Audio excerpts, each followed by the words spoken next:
system. So the excess dirt that they have, they clean it up and then they bring it up here on double trucks. Going on for 4 or 5 years, we're running out of space to put it on, so we'll go higher instead. Do we get paid to put it here?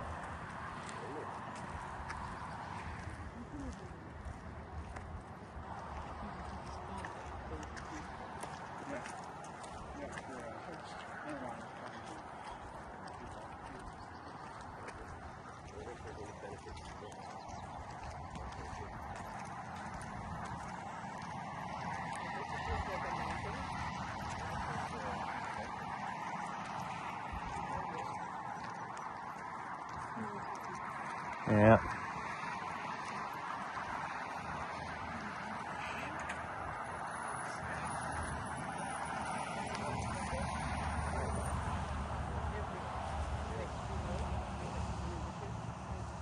We have 3 aircraft here.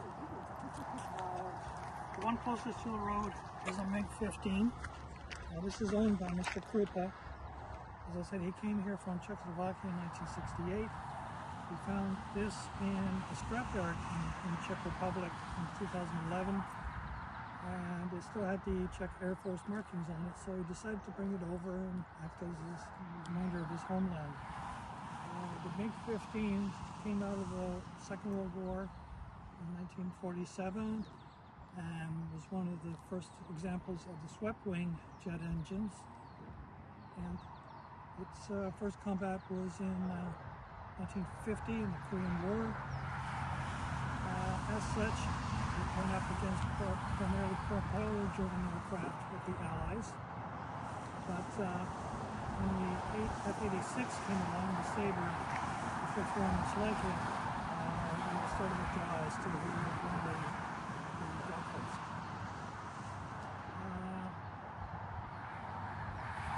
So next to that is a Canadair Tudor. The Tudor and the Tracker are part of the collection which you'll see today. Came from Downsview originally. The Tudor was built in the early 60s as a trainer for the Canadian Air Force. And this example was put together from 2 different aircraft and painted in the Snowbirds colors to honor the 2 pilots who lost their lives out in Saskatchewan in 2008. And next to that is what they call the Grumman Tracker. The Grumman company built these as anti-submarine naval patrol aircraft in the early 50s. And de Havilland built 100 of this type for the Canadian Navy. The Canadian Navy said we like what the aircraft can do.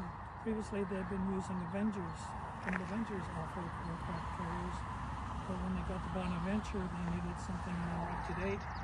So they went to Havilland and said we'd like that aircraft, but we need it to be 18 inches shorter because Bonaventure's elevators were quite a bit smaller than the American aircraft carriers.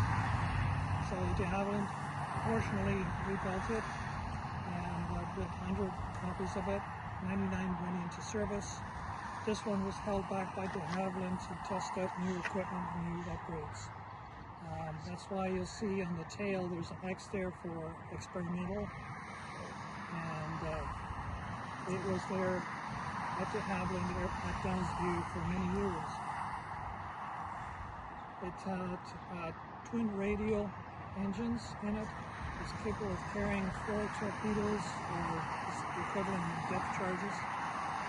At the back of the engine nacelles, you see several tubes coming out there. They're for launching sonobuoys and flares. Other instruments for indicating that there's something under the water here we need to look at it closer. As rolling in the cockpit, believe it or not, for 4 crew members, very cramped quarters afforded the wing there, pilot, co-pilot, navigator, and weapons officer. What else can I say about that? I don't know.